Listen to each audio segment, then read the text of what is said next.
pourquoi est-ce que nous avons voulu organiser cette controverse? D'abord, cette controverse s'inscrit dans le cycle que nous avons décidé d'organiser en perspective des prochaines échéances électorales, et évidemment sur la base pluraliste et transpartisane qui est la nôtre. Cycle qui veut aborder dans ces controverses au moins les 3 ou 4 ou 5 sujets importants et structurels de la transition écologique. Donc, je vous rappelle que nous avons commencé par une première controverse, tout simplement les enjeux, qui s'est tenue en septembre. Et nous allons avoir au moins 2, si ce n'est 3 nouvelles éditions de controverses au premier trimestre sur des sujets qui nous paraissent majeurs de la transition écologique en perspective évidemment du débat électoral. On a voulu dans ces controverses réunir tous ceux qui ont travaillé sur ces sujets, évidemment l'ADEME qui a sorti des scénarios assez récemment sur ces sujets, évidemment Negawatt qui a fait un scénario, comme d'ailleurs régulièrement sur ces sujets de transition énergétique. Nous avons voulu aussi associer Jacques Rigaudia, qui est conseiller maître honoraire à la Cour des comptes et qui a beaucoup travaillé à la Cour des comptes il n'y a pas si longtemps, il y a 2 ou 3 ans, sur les sujets d'énergie, de transition énergétique et de nucléaire. Et donc, il s'exprimera évidemment à titre personnel et non pas au titre de la Cour des comptes.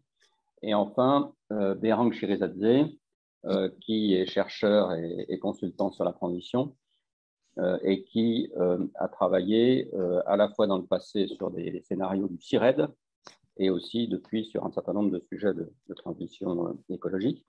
Nous avons invité, bien entendu, RTE, mais qui n'avait pas de disponibilité pour nous rejoindre pour cette réunion, même si nous pensons que les scénarios de RTE, et je crois que c'est le cas de beaucoup ici, les scénarios de RTE apportent évidemment des éléments extrêmement importants pour ce débat sur la transition énergétique dans notre pays. Comment va se passer cette réunion? Elle va se passer comme on le fait toujours dans nos controverses, c'est-à-dire qu'il va y avoir un débat entre les intervenants sur ces différents sujets. Dans un premier temps, je vais demander à chaque intervenant pendant 2 minutes d'exprimer logique, limite et principaux résultats de leur scénario, tout ça en 2 minutes. Donc, vous voyez, ça va être assez court. Et puis ensuite, nous débattrons autour de 3 sujets. Le premier sujet qui est le sujet de la demande d'énergie. Ensuite, nous discuterons de la part de l'électrification et des énergies renouvelables non électriques dans le futur mix énergétique. Et enfin, nous discuterons évidemment du contenu, en tout cas des critères de contenu du nouveau mix énergétique. L'objectif de la fabrique, un des objectifs de la fabrique écologique dans ce débat, c'est au moins de 2 choses. La première chose, c'est que, vous le savez, nous avons publié tout récemment, il est à votre disposition sur notre site, tout un dossier sur les enjeux écologiques des élections présidentielles et législatives, et dans lequel il y a plusieurs fiches, dont une sur le mix énergétique. Et le premier objectif, je dirais, c'est de remettre à l'endroit le débat sur ces sujets, qui est évidemment totalement insuffisant en quantité, mais aussi très largement insuffisant, à notre avis, en qualité, puisqu'il n'aborde que le sujet que par un des bouts de la lorgnette, c'est important, mais qui est loin d'être le seul, qui est le débat nucléaire renouvelable, alors qu'il y a beaucoup d'autres débats tout à fait importants. Le deuxième objectif que nous suivons, et que nous suivons y compris dans la publication de ce dossier, et que nous suivrons dans les mois à venir, c'est de montrer que, et j'espère que le débat le montrera aussi aujourd'hui, j'en suis sûr même, de montrer que ce sujet repose aussi sur des modifications structurelles indispensables de l'organisation de la société, que ce soit dans l'aménagement du territoire, de la nouvelle économie écologique, dans le mode de consommation, et donc il ne peut pas se résumer, soit, même si c'est évidemment chaque sujet a son mérite, soit simplement à des problèmes de comportement, soit simplement à des enjeux technologiques, même si évidemment chacun doit jouer son rôle dans la transition énergétique, soit même simplement une réflexion par grand secteur, agriculture, transport, bâtiment et le montant de financement qu'on affecte à chacun de ces secteurs. Toutes ces approches sont utiles, mais il nous semble qu'on oublie trop l'approche d'organisation de la société, comme on a essayé de le montrer dans le dossier, et qui nous paraît absolument essentielle pour réussir la transition écologique. Voilà, alors j'ai commencé déjà à présenter nos intervenants, mais je vais les représenter très rapidement. Yves Marignac, que vous connaissez bien, porte-parole donc, de Négawatt. Valérie Quignou, qui est directrice prospective et recherche de l'ADEME. Jacques Regodia, donc, qui est conseiller maître honoraire à la Cour des comptes. Et enfin, Berang Shirizadze, qui est chercheur et consultant sur la transition énergétique. Donc, il y aura ces 3 temps et dans un dernier temps d'1 quart d'heure, nous prendrons quelques questions. Mais vous voyez bien, compte tenu du temps que nous avons volontairement, nous voulons faire un événement dynamique. Donc, pour ces controverses, on ne pourra pas prendre beaucoup de questions. Voilà, donc tout de suite, je passe la parole, et je passe la parole peut-être pour commencer à Valérie Quignou pour 2 minutes sur les scénarios ADEME. Merci Jérôme, merci pour cette introduction. Et donc 2 minutes top chrono, je vais essayer de tenir mon temps. Donc pour vous faire part effectivement très brièvement de l'exercice de prospective que l'ADEME vient de publier. Donc je vous invite d'ailleurs pour en savoir plus à aller voir notre site internet Transition 2050 qui vous donnera des informations très complètes sur cet exercice donc, qui a démarré il y a un petit peu plus de 2 ans maintenant, avec pour objectifs principaux d'éclairer d'une part le débat préalable au présidentiel de 2022 et d'autre part surtout d'alimenter également le débat nécessaire à la future SNBC et donc la stratégie française en fait énergie-climat dont les débats préalables viennent de démarrer. Donc l'objectif, c'est vraiment de poursuivre, d'atteindre en fait cette neutralité carbone en 2050. Et nous avons travaillé en fait sur 4 scénarios de neutralité carbone, 4 scénarios de neutralité carbone plus un scénario tendanciel. Il faut quand même le signaler puisque ce tendanciel en fait nous amène à concrétiser le fait que si on poursuit en fait les tendances, on n'atteindra pas la neutralité carbone. Et donc nos 4 scénarios, on les a élaborés en s'inspirant en fait des récits de société du GIEC dans leur rapport 1,5 degré publié il y a un petit peu plus de 2 ans. Donc, c'est vraiment, je dirais, la particularité de notre exercice, c'est d'avoir travaillé sur des scénarios qui soient cohérents en termes de récit et de structuration de la société, cohérents donc en termes de la demande énergétique et ainsi que de la fourniture d'énergie pour répondre à cette demande.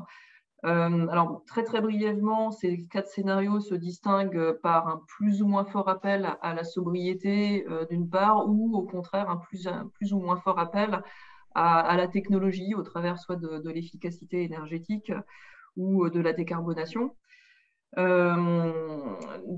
Que puis-je dire très brièvement encore? Bon, alors évidemment, une limite, on va dire, c'est l'empreinte. À ce stade, nous sommes intéressés à la France métropolitaine.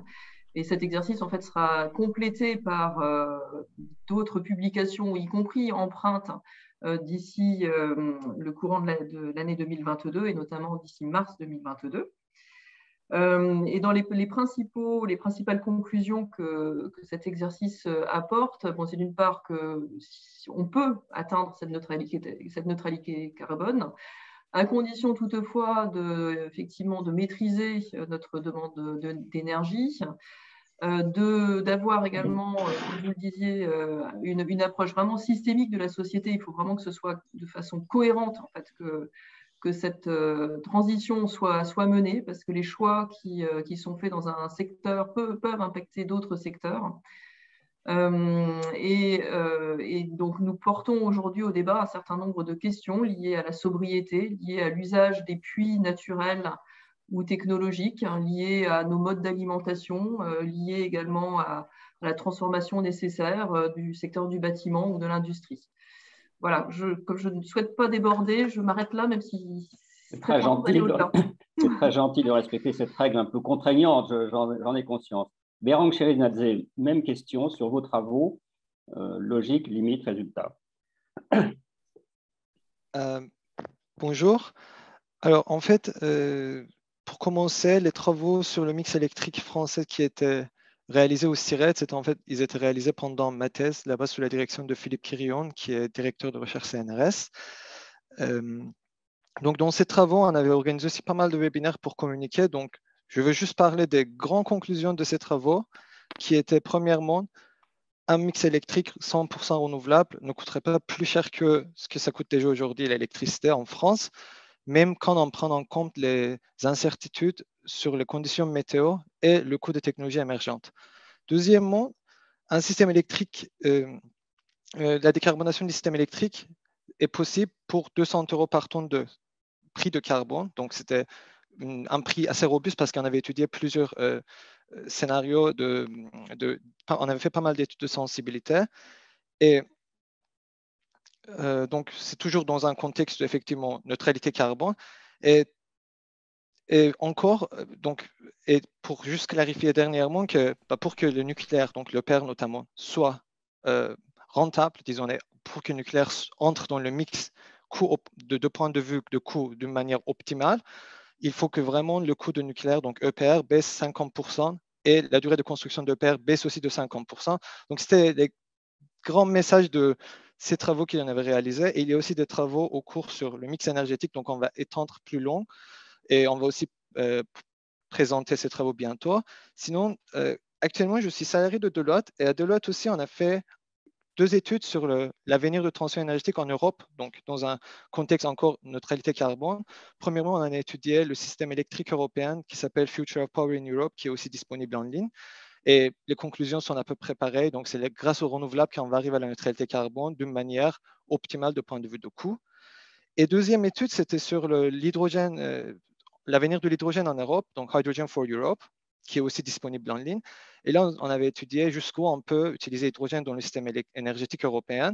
Et on avait trouvé qu'on peut augmenter la consommation de l'hydrogène 10 fois plus par rapport à ce qu'on consomme aujourd'hui, tout restant bas carbone. Et au moins moitié de cet hydrogène devrait venir des sources renouvelables, donc green hydrogen, en gros. Voilà, c'est tout de mon côté. Merci beaucoup, merci. Alors Yves, même question, scénario négawatt en 2 minutes, excuse-moi de ce temps limité. Oui, merci. Bonjour à toutes et à tous et merci à la Fabrique écologique de l'invitation. Alors Négawatt, d'abord, c'est une association d'experts qui existe depuis 2001 maintenant, qui compte 1800 membres aujourd'hui, mais avec un noyau dur de compagnons et scénaristes, une trentaine qui travaillent à ces scénarios, et on vient effectivement de publier en octobre le 5e du nom. On le fait régulièrement maintenant dans le timing de la présidentielle, et comme pour l'ADEME, vous trouverez sur notre scénario plein de ressources, sur notre site internet, plein de ressources pour aller plus loin. Ce scénario, il s'appuie sur les mêmes leviers que les précédents, c'est-à-dire le triptyque sobriété, intelligence d'usage de l'énergie, efficacité sur la performance technique de toutes les transformations et choix délibéré d'aller vers le 100% renouvelable du côté des ressources. On assume peut-être aussi plus profondément qu'on ne le faisait précédemment. On a, je pense, été parmi les pionniers justement de ces messages sur la nécessité d'une analyse systémique, de changements structurels, d'une vision combinée des transformations du côté des comportements et du côté des technologies. Mais on assume peut-être davantage aujourd'hui de dire que ce projet, ce scénario porte un projet de société, que ce projet de société s'inscrit dans une vision humaniste et s'inscrit à la fois méthodologiquement et en termes de résultats dans la matrice des 17 objectifs de développement durable des Nations Unies. Et donc le scénario, il montre qu'à travers 50% de réduction de la consommation d'énergie qui est atteignable à travers la sobriété et l'efficacité, on peut aller vers 100% renouvelable, vers la neutralité carbone en empreinte, vers une forte réduction de notre empreinte en matériaux. On a une modélisation complète de ce point de vue, qu'il est porteur de plein de co-bénéfices. Mais en fait, la question vraiment qui se pose pour nous aujourd'hui, c'est comment, alors que la feuille de route avec ce scénario et d'autres existe, que la faisabilité technique est sur la table, que la faisabilité et l'opportunité économique l'est également, comment justement on travaille à la faisabilité politique. Et ce scénario, évidemment, nous inspire une série de propositions et de politiques et mesures pour cela. Voilà, merci. Merci Yves. Jacques, même chose, limite, logique et résultat de tes travaux antérieurs ou plus récents. Oui, À continuer à sauf que moi, travailler je sur ce suis sujet. dans une position, merci Jérôme, moi, je suis dans une position singulière par rapport aux autres intervenants, parce que je ne suis pas producteur de modèles. Je suis un lecteur attentif, curieux, éventuellement méfiant, et je ne peux que me féliciter de l'arrivée quasi simultanée en cet automne du nouvel exercice Négawatt, de l'exercice RTE, de l'exercice ADEME, tout en étant un petit peu, en restant encore un petit peu sur ma faim, parce que les résultats pour les uns comme pour les autres seront publiés définitivement et complètement dans le courant de l'année 2022. Donc, il est parfois encore un peu difficile de complètement s'y retrouver, me semble-t-il, dans les différents exercices. Moi, ce que je voudrais dire d'entrée de jeu, de ce point de vue de lecteur, c'est qu'il me semble qu'il y a 3 certitudes et 4 incertitudes majeures. La première certitude, c'est que dans ce chemin vers la décarbonation, le système électrique, la production d'électricité jouera un rôle majeur et que la demande adressée au système électrique ne sera pas en décroissance. Je le dis comme ça parce que dans la plupart… Jacques, si tu peux tenir dans les 2 minutes. Je vais tenir dans les 2 minutes. Merci. Deuxième certitude, c'est que rien ne pourra se faire sans un développement des énergies renouvelables. Donc la question n'est pas ou renouvelable ou nucléaire, mais quel mix futur, 100% ou pas 100%. Troisième certitude, c'est qu'il faut parler des coûts de système. On a parlé beaucoup d'analyse systémique et que le coût de production des différentes énergies n'est que l'un des éléments. Il faut parler coût de réseau, il faut parler coût des flexibilités. Donc, c'est l'ensemble complet qu'il faut avoir en tête et pas simplement les coûts de production. J'ai 4 incertitudes, me semble-t-il, à travers ces lectures. C'est d'abord sur la demande. On va en parler, donc je n'y insiste pas. Mais on voit bien que la demande adressée au système énergétique est extrêmement différente selon les exercices. La deuxième incertitude, c'est sur le type de sobriété. Certains des exercices font appel à une sobriété forte, d'autres un peu moins. Il faudra, on en parlera, je pense, tout à l'heure, peut-être y regarder d'un petit peu plus près. Troisième point, c'est que tout ça, à l'horizon 2050, ce n'est pas vraiment de la prévision, ce sont des anticipations raisonnées. Et il faut regarder d'un petit peu plus près ce qu'elle suppose en termes de technologie, en termes d'industrialisation. Quatrième point, c'est que s'agissant des énergies renouvelables, et j'en terminerai par là, il ne suffit pas de dire 50%, 100% de renouvelables, il faut, pour paraphraser un mot célèbre, dire lesquels et combien. On voit bien comment un scénario photovoltaïque sans centrale avec beaucoup de photovoltaïque sur toiture a des conséquences. On sait bien que l'équilibre entre photovoltaïque et les éoliens est un sujet qu'il faut regarder de plus près.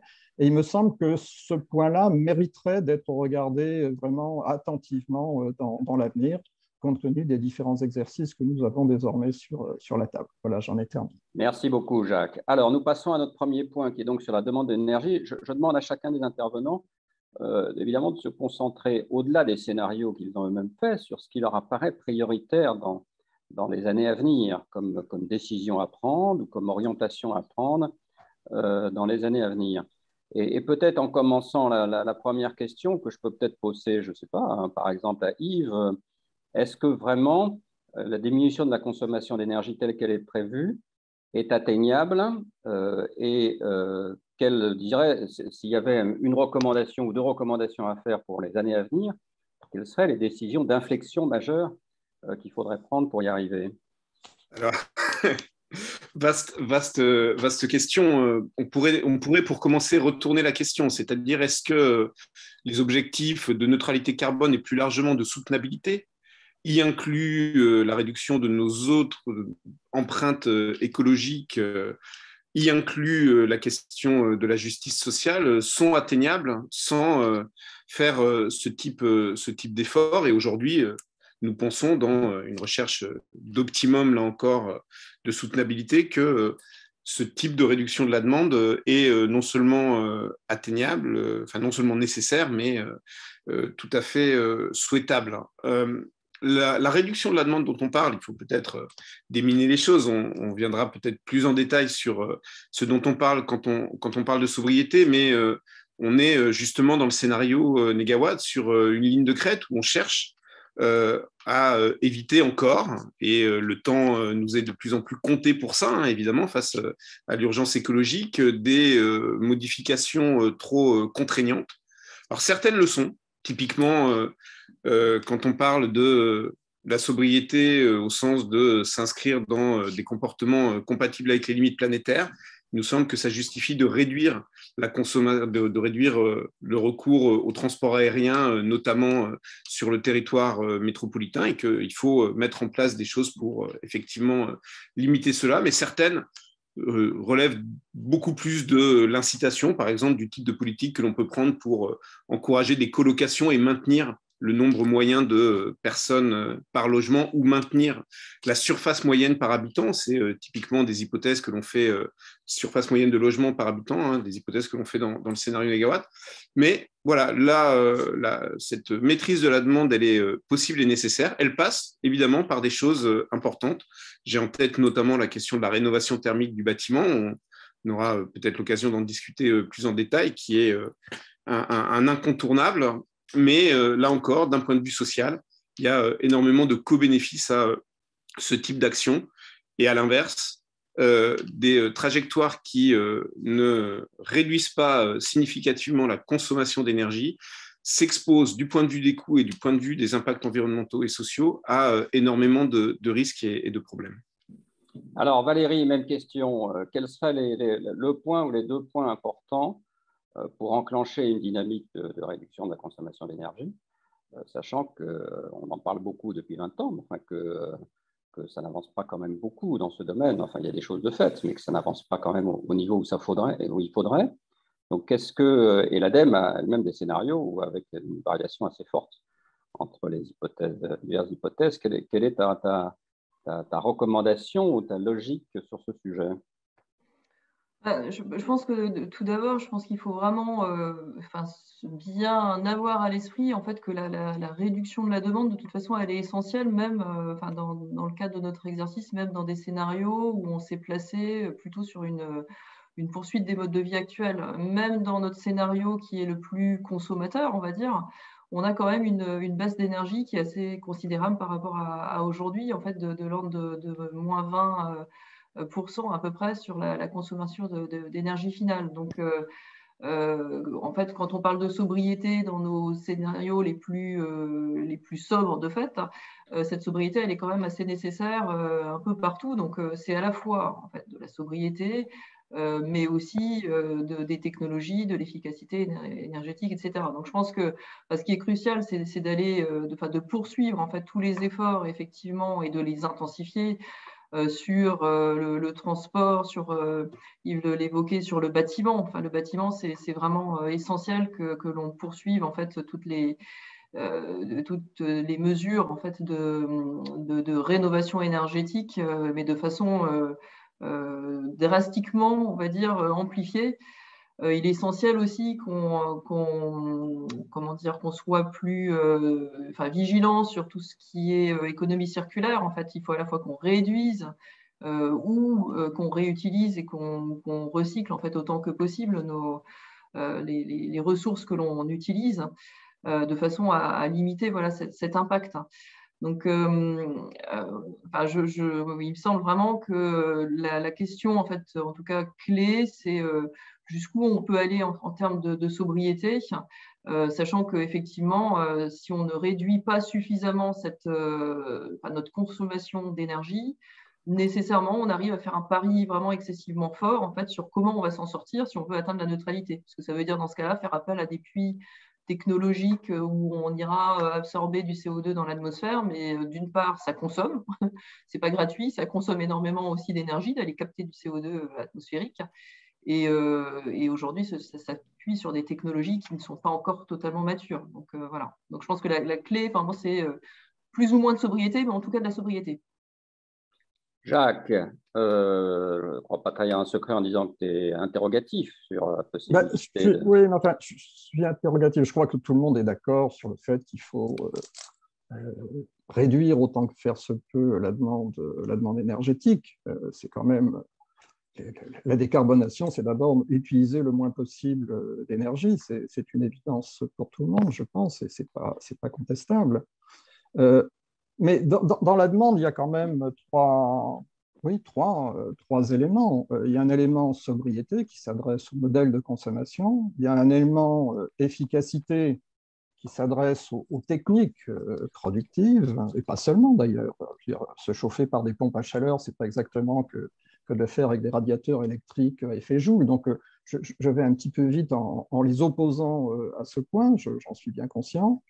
Et puis, il y a un troisième point qui est la décarbonation de l'énergie et donc la place, largement donc la place, pas seulement, mais largement donc la place de l'électricité.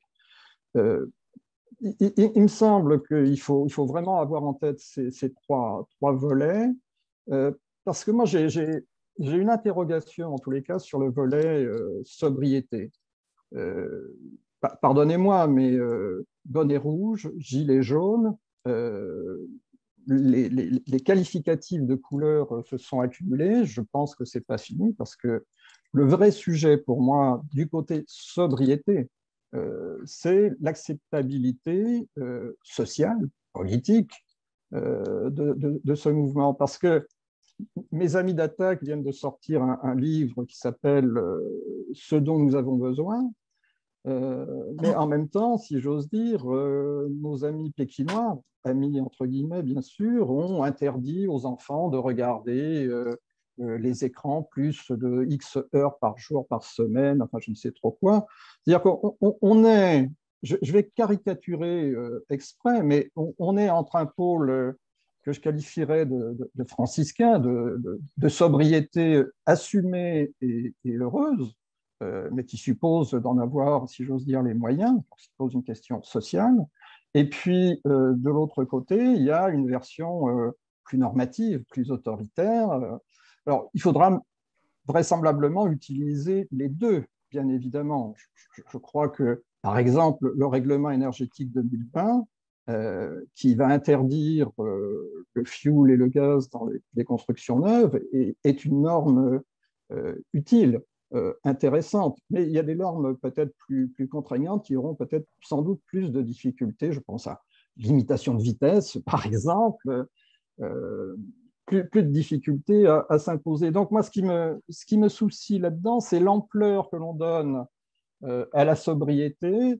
Et plus on donne d'ampleur à la sobriété, plus le volet normatif, disons, risquera d'être important si ce mouvement de sobriété est un mouvement excessivement rapide au regard de ce qui est accepté dans la société, et donc avec toutes les conséquences politiques qui vont avec.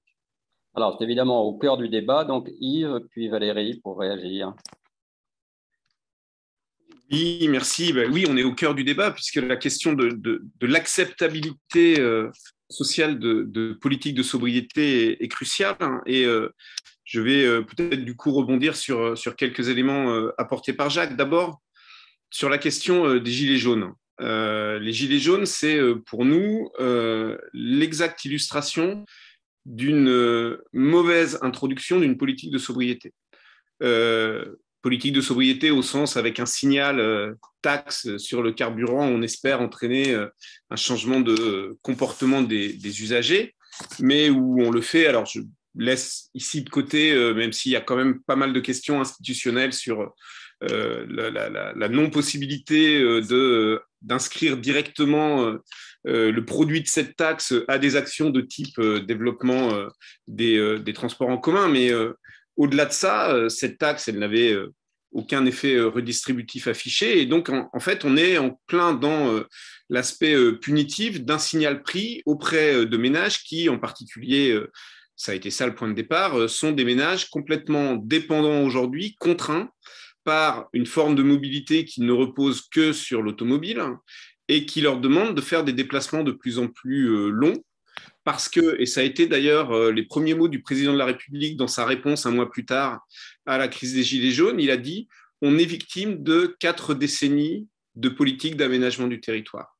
Et effectivement, on a, avec l'étalement urbain, avec la spécialisation des zones, etc., on a rendu les ménages de plus en plus dépendants de la voiture et on a fait peser de plus en plus le poids de cette dépendance sur leur budget. Donc, typiquement, une politique de sobriété au sens d'un aménagement du territoire qui resserre les liens, qui réduit les distances à parcourir pour accéder aux mêmes choses, une politique de sobriété au sens de la création d'infrastructures qui permettent un transfert modal, soit vers les transports collectifs, soit vers la mobilité douce pour les déplacements courts, avec un gain en qualité de vie en milieu urbain, etc. C'est des politiques qui sont tout à fait positives et acceptables. Et de ce point de vue-là, ce qui est essentiel pour l'acceptabilité des politiques de sobriété, c'est de mettre en évidence leurs co-bénéfices. Je vais être un peu provocateur en poussant le bouchon et en réagissant sur la question de la limite de vitesse. La limite de vitesse, c'est effectivement pas populaire. Mais il y a plein de choses qui sont impopulaires. Il y a les accidents de la route, il y a la pollution générée par le transport automobile, il y a la congestion liée à la saturation des infrastructures de transport, et il y a le coût pour les ménages de ce transport automobile. La limitation de vitesse, c'est un facteur positif vis-à-vis de ne serait-ce que ces 4 problèmes qui sont impopulaires. Et donc, si on commence par expliquer que c'est un moyen de résoudre ces problèmes plutôt qu'une nécessité, etc., ça change l'acceptabilité des choses. Donc, il faut… Merci. Alors, dernier mot, les politiques de sobriété, c'est effectivement des politiques qui passent par une offre des pouvoirs publics pour rendre les changements de comportement possibles. Ce n'est surtout pas des politiques qui reposent sur la charge laissée aux consommateurs de changer tout seul de comportement, mais expliquées comme ça et justifiées par leurs co-bénéfices, elles sont tout à fait acceptables. La Convention citoyenne pour le climat, d'ailleurs, dans ses conclusions, en a fait une pleine illustration. Merci Yves. Sur l'aménagement du territoire, c'est un sujet sur lequel nous avons beaucoup travaillé à la Fabrique écologique et que nous pensons absolument essentiel, en effet. Je vous renvoie d'ailleurs à une fiche du dossier là-dessus. Nous préférons d'ailleurs l'appeler l'organisation du territoire, de notre point de vue. Mais c'est un sujet absolument en dehors des radars du débat public aujourd'hui et c'était vraiment consternant. Valérie, en essayant d'être assez bref, je vous le rappelle si ça ne vous ennuie pas. Valérie, à toi. Oui, merci. Bon, de toute façon, je dirais, je rejoins Yves sur un grand nombre de points. Peut-être pour revenir aux 3 leviers effectivement que Jacques exprimait sur la façon d'aborder la transition, donc sobriété, efficacité énergétique et décarbonation. En fait, ce sont vraiment justement ces 3 leviers qu'on a activés voilà, plus ou moins dans les 4 scénarios qu'on a analysés. Mais donc, si effectivement, dans des scénarios où on pousse le levier de la sobriété très fort, on voit apparaître ce risque d'acceptabilité sociale, entre guillemets, on voit aussi apparaître dans les scénarios où, en revanche, on fait beaucoup moins appel à la sobriété, potentiellement d'autres risques. Enfin, d'une part, de nouveau, le risque que les technologies ne soient pas au rendez-vous, parce que si on veut être au rendez-vous en 2050, c'est aujourd'hui qu'il faut activer tout ce qu'il faut d'un point de vue réglementaire, politique et aussi sociétal sur les technologies, entre autres, de stockage. Et donc là-dessus, je pense qu'il faut aussi souligner que à la fois à la sobriété, il y a des co-bénéfices, comme le disait Yves, et inversement, si on ne fait appel qu'aux leviers plus technologiques, il peut y avoir des risques aussi, parce que le CCS, un jour ou l'autre, ça sera aussi in my garden. Et souvent, voilà, on n'est pas toujours prêt à avoir dans son jardin ou proche un stockage de CO2. Donc voilà, je pense qu'il faut aussi balancer effectivement les risques qu'il y a à tout type de scénario en fonction dont on active ces leviers. Et en tout cas, là où sans doute, comment dire, dans un cas comme dans l'autre, un point est clé, c'est si possible d'avoir de la concertation en amont, en impliquant vraiment tous les acteurs citoyens, mais aussi les acteurs économiques, en plus effectivement des autorités, pour décider finalement de la trajectoire sur laquelle collectivement on se met. Alors bon, c'est un peu pieux, mais espérons voilà, qu'on y arrive. Merci. Avant de passer la parole à Béran, un mot non pas sur le fond, mais sur le mot sobriété. un certain nombre d'entre nous pensent que le mot sobriété, malheureusement, est compris par une bonne partie de la population qui, justement, n'a pas beaucoup de moyens, comme se serrer la ceinture. Et donc, il y a un problème de mots. Sur le fond, je pense qu'il n'y a pas de... Moi, je suis tout à fait d'accord avec ce qui vient d'être dit, mais il y a un problème de mots qui ne me semble pas tout à fait réglé. Bérang. Oui, en fait, je vais d'abord parler très court de le côté de consommation en fait, dont vous avez parlé, baisse de consommation. Donc, il faut mentionner que quand on parle de baisse de consommation, tout le monde pense à la sobriété déjà, mais Yves et Valérie ont déjà mentionné le fait qu'il y a l'efficacité. En fait, on peut, sans avoir sobriété aussi, on va baisser quand même notre consommation parce qu'imaginons juste le transport. Si jamais on change toutes les voitures thermiques à électriques, on va déjà multiplier leur efficacité par 2. Dans le bâtiment, si on change de chauffage au gaz, à boiler, à l'électrique, on va multiplier par 4 l'efficacité de l'énergie. Donc, quoi que le scénario, en tout cas, on va forcément, même avec une croissance assez forte, on va forcément baisser déjà la consommation énergétique. Donc ça, il faut quand même avoir en tête ce fait-là parce que baisse de consommation ne veut pas dire forcément sobriété. Ensuite, je ne vais pas parler de sobriété parce que déjà, Yves et Valérie connaissent beaucoup mieux que moi, donc ce n'est pas mon domaine. Et juste une petite... Donc, et l'industrie, en fait, je n'ai pas mentionné, mais le fait qu'on électrifie l'industrie, quand même, on consomme beaucoup d'énergie dans l'industrie, dans les productions, et on peut électrifier, par exemple, juste de côté de chauffage et chaleur industrielle, on peut électrifier 70% très facilement sans un breakthrough technologique, en gros, qui est très facile à faire, d'ailleurs, donc les températures sous 500 degrés. Et donc, en fait, déjà, l'électrification va amener une très grande efficacité à nous. Ça, c'est monté. Et juste sur un point sur les gilets jaunes que Jacques a mentionné, en fait, ça n'a rien à voir avec sobriété. Je ne sais pas pourquoi ce point était ici, parce que ça, c'est juste ma mauvaise distribution de taxes carbone. Et tous les problèmes, en fait, ça reste exactement dans un système assez consommateur même. Ça n'a rien à voir avec sobriété, c'est même plus un politique néolibérale, en fait. À mon avis, le problème, c'est juste la distribution. Si on faisait une bonne distribution, il y a d'ailleurs beaucoup d'études scientifiques là-dessus qui sont sorties dans 2 dernières années, notamment de mes collègues du CIRED aussi. Je pense que vous pouvez trouver facilement. On peut voir en fait comment ça peut s'évoluer sans avoir des problèmes comme gilets jaunes ou bonnets rouges, etc. Merci beaucoup. Un mot peut-être de Yves et de Valérie qui veulent reprendre la parole, puis on passera peut-être au deuxième sujet à l'ordre du jour. Yves, mais vraiment brièvement. Oui, mais je voulais quand même commenter cette question du lien entre la sobriété et la justice sociale. Et cette idée, je crois que Jacques l'a évoquée tout à l'heure aussi, en disant la sobriété, c'est bien pour ceux qui en ont les moyens. Il est au contraire fondamental, effectivement, d'inscrire la sobriété, et c'est ce que, en tout cas, on essaye de faire aujourd'hui dans la trajectoire du scénario Négawatt, dans une vision beaucoup plus inclusive.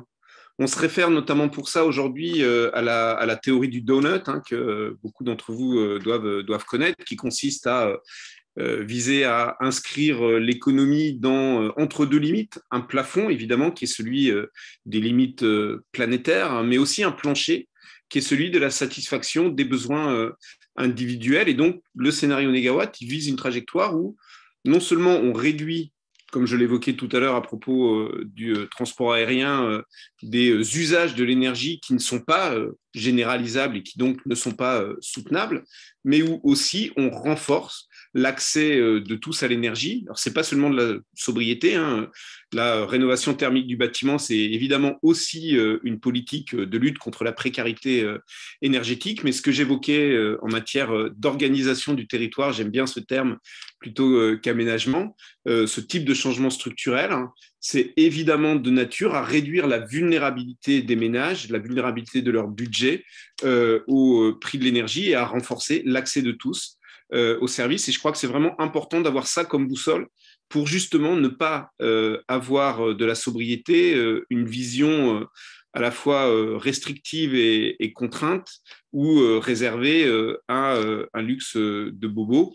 Il faut des politiques publiques de l'ordre du service public pour organiser collectivement cette sobriété positive. Merci Valérie, et puis on va conclure sur ce premier point. 2 points, effectivement. Enfin, pour revenir à la sobriété, c'est vrai que c'est une notion qui est toute relative, en fait. Effectivement, si elle est vue comme vraiment de la frugalité ou se serrer la ceinture, non, c'est pas ça. C'est vraiment se questionner, en fait, sur nos besoins dans un monde qui est limité en ressources, et simplement c'est satisfaire ces besoins, mais de façon raisonnée. Et effectivement, ça peut l'être typiquement en faisant peut-être moins de déplacements professionnels en avion, mais en faisant usage, comme on a pu le faire ces 2 dernières années, un peu plus de réunions téléphoniques ou autres. Enfin voilà, je passe des exemples, mais ça peut être aussi de la sobriété, on va dire, dimensionnelle, c'est-à-dire que on peut avoir besoin de se transporter en voiture, et ça, on ne le remet pas en question, notamment pour des territoires ruraux, mais cette voiture, elle n'a pas besoin d'être énorme pour un passager. Voilà, c'est toutes ces questions-là qu'il faut se reposer, mais donc de nouveau, dans un contexte de relatif par rapport à un besoin de toute façon comment dire, incompressible et qui est très dépendant des conditions de vie de chacun. Et sur un point, là c'est plus en termes d'information au sujet des Gilets jaunes, l'ADEME, là, durant ces derniers mois, a travaillé justement à comment dire, comprendre, on va dire, quelles pourraient être les conditions de reprise en fait, d'une valeur équitable du carbone. Et nous serons amenés dans les 2-3 mois qui viennent, enfin je pense même dès janvier, à émettre quelques avis sur ce sujet. Donc voilà, je vous donne rendez-vous un petit peu plus tard. Merci beaucoup. Alors, je vous propose qu'on passe au deuxième sujet, que je résume de la façon suivante. En situation de neutralité carbone, il y a d'un côté l'électricité supposée décarbonée, et de l'autre côté, ce que tout le monde oublie, les énergies renouvelables non électriques, qui sont soit elles-mêmes décarbonées, soit qui sont dans une logique où les émissions de carbone sont compensées par des absorptions de carbone dans l'avenir. Il y a tout un débat sur le rôle des forêts, etc. Mais on voit bien qu'ils jouent un rôle neutre, en tout cas, ou positif sur les émissions de carbone. Le débat est, me semble-t-il, le suivant. Jusqu'où aller dans l'électrification? Tout le monde reconnaît que l'électrification est une des solutions, une solution importante. Jusqu'où aller? Et je donne 2 exemples. Nous sommes totalement sous-dimensionnés en France, par exemple, sur les réseaux de chaleur utilisant les déchets, etc., ou la biomasse par rapport à nos voisins allemands. Est-ce que ce n'est pas aussi une solution à développer? Et le deuxième exemple, est-ce que vraiment on est sûr que si on veut massivement faire du chauffage électrique dans notre pays, alors qu'on est déjà le premier au monde en matière de chauffage électrique, comment est-ce qu'on assure de manière viable sur le plan économique et écologique la pointe de consommation d'hiver, qui évidemment devra être réglée de plus en plus si on considère qu'il faut faire du chauffage électrique partout. Voilà 2 questions, et donc il est tout à fait important de savoir, en effet, l'électrification, où on peut le faire de manière intéressante, mais aussi quelles sont les limites. Alors je vais peut-être passer la parole en premier à Bérang, qui connaît bien ce sujet. Merci. En fait, ce n'est pas que connaître, mais j'ai travaillé là-dessus dernièrement, donc il y a même un travail qui va être bientôt publié et ça va être aussi communiqué évidemment. Et effectivement, en fait, le point de l'électricité décarbonée, c'est très important, l'électrification, comme déjà du point de vue efficacité et la production, mais tout à fait, il y a certains usages de fin qui ne peuvent pas être électrifiés ou sur la base de nos connaissances, ça va être très difficile et énormément cher pour la société. Notamment, je peux mentionner le chauffage de chaleur industrielle qui est en plus de 500 degrés de température. Voilà. Et donc là, il nous faut une combustion ou changement d'infrastructure de certaines industries qui est quand même très coûteux. Dans ce cas-là, effectivement, l'électrification n'est pas une solution court terme ou moyen terme, en tout cas. Peut-être long terme, mais pas en ce moment. Notamment, il y a un autre point, c'est le transport des poids lourds. Donc, quand on parle de véhicules électriques, effectivement, probablement tout le monde qui a travaillé là-dessus est d'accord par le fait qu'on peut électrifier le transport de poids légers relativement facilement. Pas forcément facilement, mais relativement. Mais pour les poids lourds, il faut un développement énorme de réseaux de l'électricité déjà, pour pouvoir déjà amener de l'électricité à la station-service et un réseau de recharge de véhicules électriques. Et il y a une consommation très élevée de l'énergie là. Donc, dans ces 2 cas-là, l'électrification devient très compliquée et aussi le fait qu'on n'utilise pas seulement le gaz naturel pour production d'énergie, mais on l'utilise aussi comme feedstock, comme matériau primaire dans l'industrie. Pour la plupart du temps, on prévoit de le remplacer par hydrogène. Mais le développement de l'hydrogène aussi peut être limité. Et donc, dans ce cas-là, il faut quand même trouver une alternative. Et là, c'est l'alternative qui vient au jeu. Donc, c'est effectivement biogaz, biomasse et biogaz, évidemment. Donc, les bioénergies. Et un dernier travail qu'on a réalisé montre en fait que sans biogaz, même avec 500 € par tonne de coût social de carbone, donc un taxe carbone énorme, on n'arrive pas à la neutralité carbone en 2050 parce qu'on n'a pas encore les moyens techniques de passer de chauffage par gaz à l'électrique dans l'industrie et en plus le développement de réseaux, comme j'ai mentionné. Et donc, effectivement, pour arriver à la neutralité carbone et pour avoir aussi une optimalité de coût, parce qu'on n'en parle pas, mais quand même, tout le but, c'est d'arriver à la neutralité carbone et aussi avoir un coût minimal pour la société, parce que quand même émission de carbone dioxyde, c'est un coût pour la société. Donc, on essaye de l'internaliser d'une manière. Le biogaz est vraiment essentiel pour les deux. Et malheureusement, il y a pas mal de... et en plus, le potentiel de biogaz durable pour la France, France est un pays d'agriculteurs. Donc, on a un très grand potentiel de biogaz. La Commission européenne, le Joint Research Center de la Commission européenne a fait pas mal d'études là-dessus. Dans le cas le plus durable, avec vraiment une neutralité carbone, on a au moins 150 TWh de biogaz seulement à partir de méthanisation et de même ordre à partir de biomasse. Donc, on a quand même un très bon potentiel pour des bioénergies et il faut vraiment mettre ce sujet dans le débat qui n'est pas malheureusement.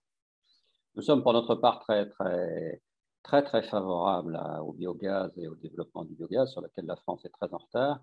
Mais qu'est-ce qui veut intervenir là-dessus, Yves ou Jacques? Yves?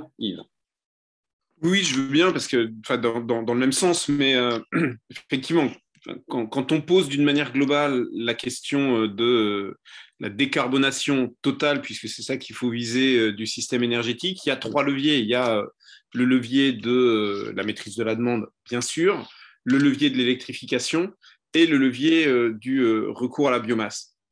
Et le levier de l'électrification, on tend souvent, parce qu'aujourd'hui, le développement des énergies renouvelables électriques est assez important, et en France, parce qu'on a en plus le nucléaire dans le paysage, à considérer que voilà, ce développement de l'électrification, c'est la chose la plus facile et que c'est voilà, la voie la plus évidente, en négligeant même la nécessité d'efficacité et de sobriété dès lors qu'on parle d'électrification. Et ça, c'est une erreur assez profonde vis-à-vis des stratégies de long terme, et je vais l'illustrer sur les bâtiments et sur la mobilité.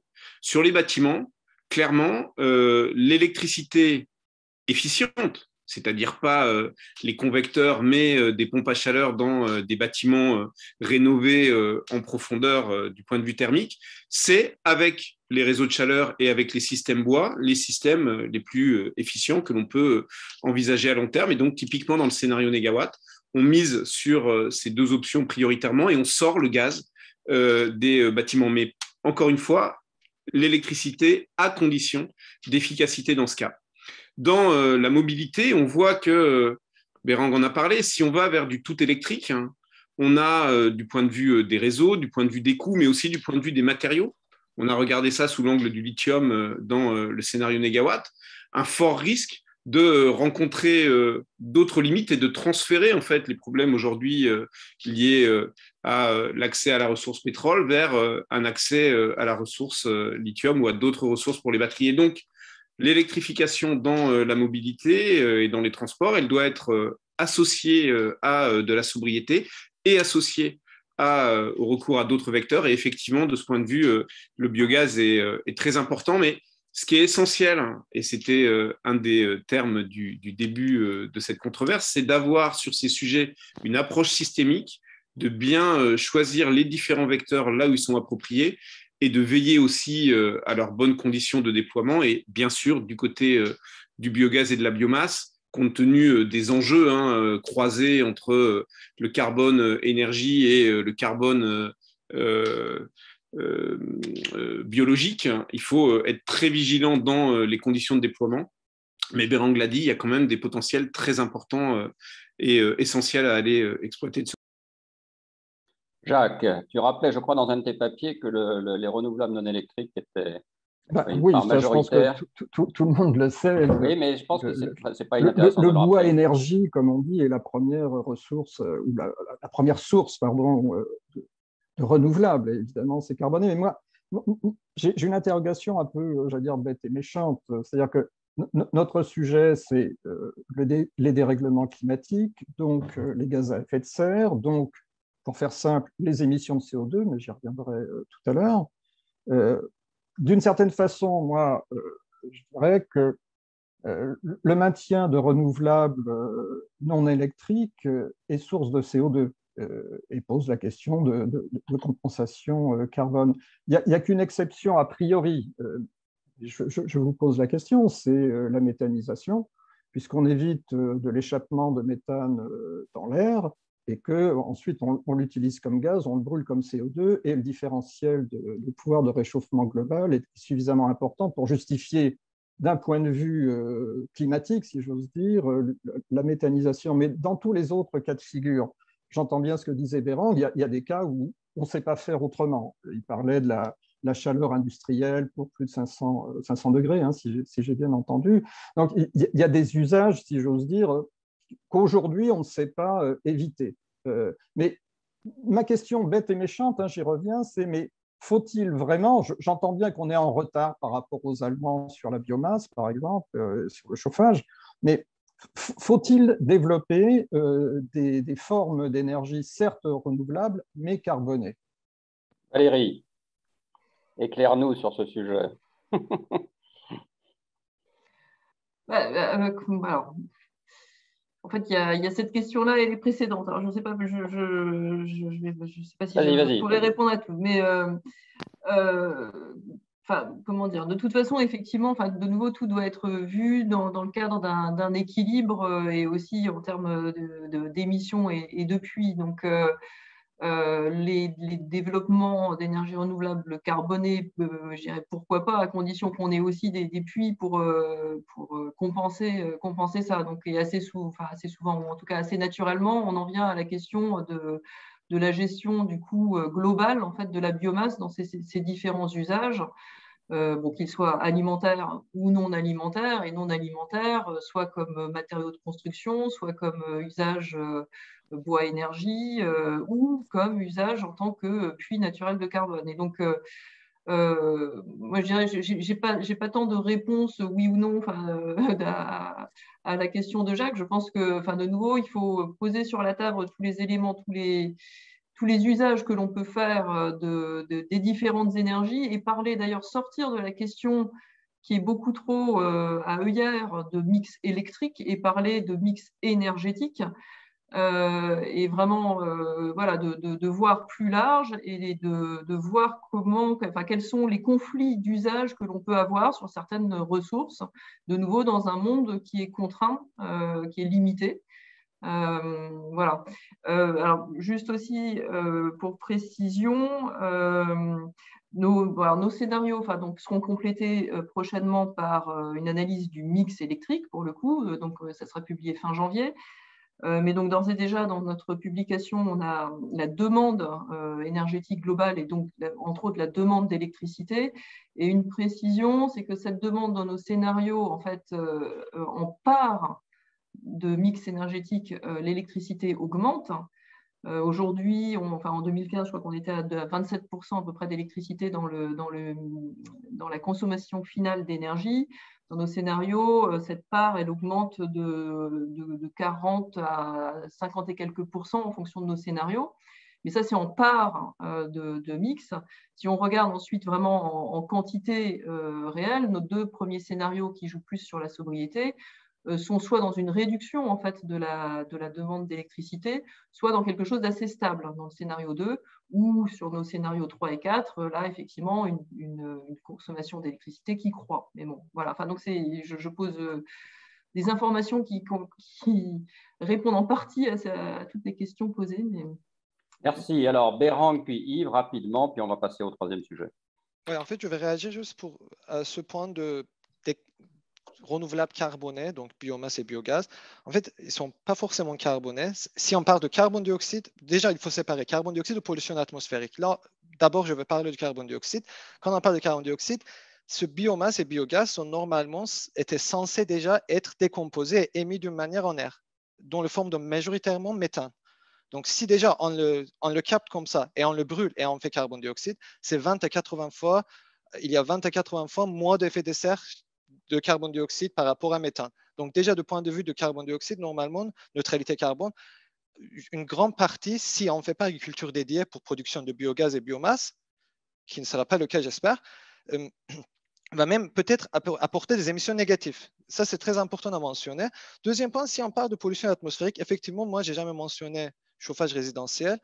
Dans les cas avec des densités très basses, pourquoi pas?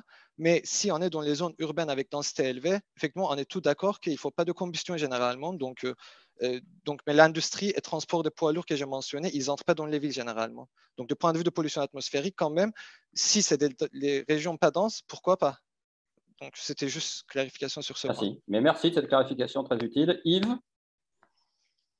Oui, d'abord complètement d'accord avec ce que vient de dire Berang. Et ensuite, je voulais effectivement préciser que ne pas mobiliser la biomasse, c'est se condamner à mettre encore plus d'efforts et de contraintes sur le développement du système électrique. On va y venir ensuite.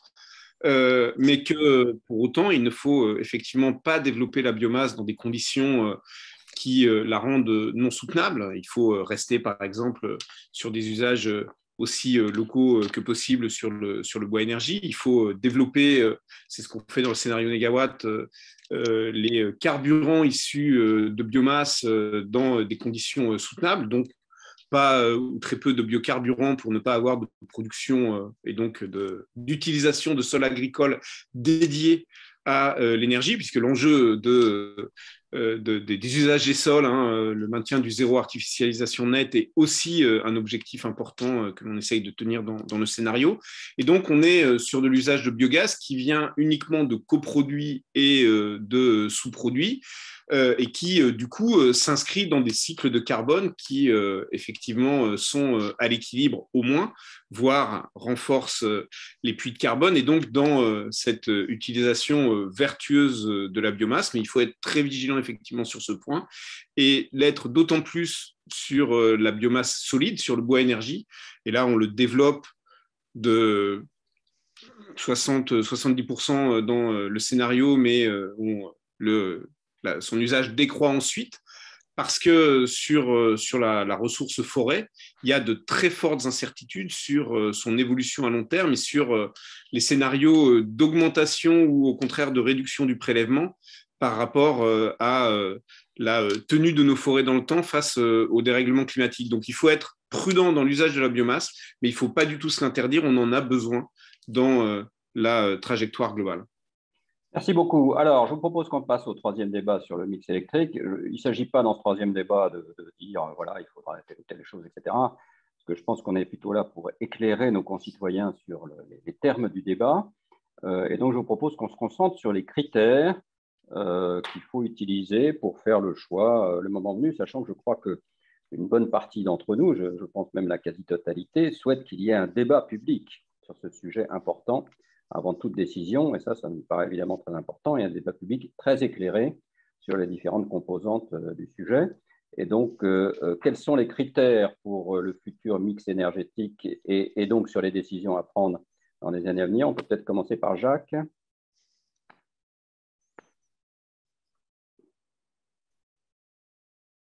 On t'écoute si tu arrives à ouvrir ton micro. Oui, ça y est, voilà.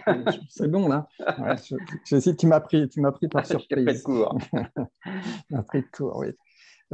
Sur le mix électrique, moi je voudrais revenir à ce qu'on est en train de faire, c'est-à-dire dessiner une transition, c'est-à-dire d'aller d'un point à un autre. Nous savons d'où nous partons, le mix avec le plus de nucléaire au monde, 70% de notre production, à bon an, mal an. Et on ne sait pas où on veut aller, mais on sait qu'on ira vers plus d'ENR, d'ENR électrique, je l'ai dit tout à l'heure. Et donc, évidemment, en France, le débat politique, qui est déjà en cours et qui va sans doute s'accentuer dans les semaines à venir, sera nucléaire, éolien, comme on a déjà vu les choses partir. Hein. Je l'ai dit en entrée de jeu, pour moi, à vous lire les uns et les autres, c'est vraiment pas le sujet.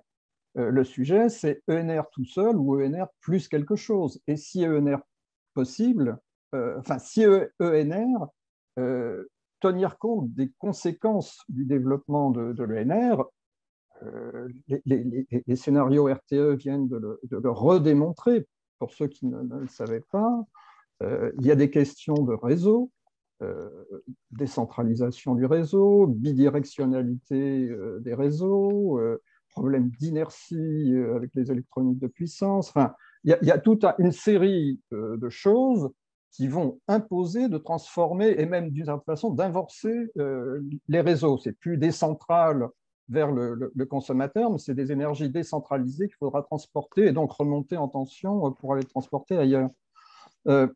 Donc, il y a un sujet réseau qui est souvent passé sous silence, d'autant que jusqu'à il y a peu, Enedis ne nous donnait pas beaucoup d'éléments. Et heureusement, le rapport de début d'année 2021 sur ce sujet est venu préciser quelques questions. Mais il y a bien sûr la question des flexibilités. Et sur la question des flexibilités, moi, il me semble qu'il y a quand même beaucoup, je parlais d'anticipation raisonnée, mais il y a encore beaucoup d'anticipation. On parle de l'hydrogène, mais tout reste à faire en termes d'industrialisation. Sur les stockages, les batteries, oui, mais les steppes sont aujourd'hui quasiment, enfin, à peu de choses près saturées. Ce n'est pas sur les steppes qu'il faut compter demain pour assurer les 25 à 45, je crois, gigawatts d'installation de flexibilité qu'il faudrait, si j'en crois RTE, si je ne me trompe pas dans la lecture des scénarios.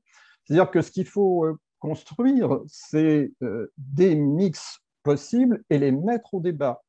Moi, je l'ai dit hier à Philippe Thirion, avec qui je débattais, il me semble qu'il faut vraiment développer, comment dire, on parlait du débat tout à l'heure, mais permettre aux citoyens de s'y retrouver.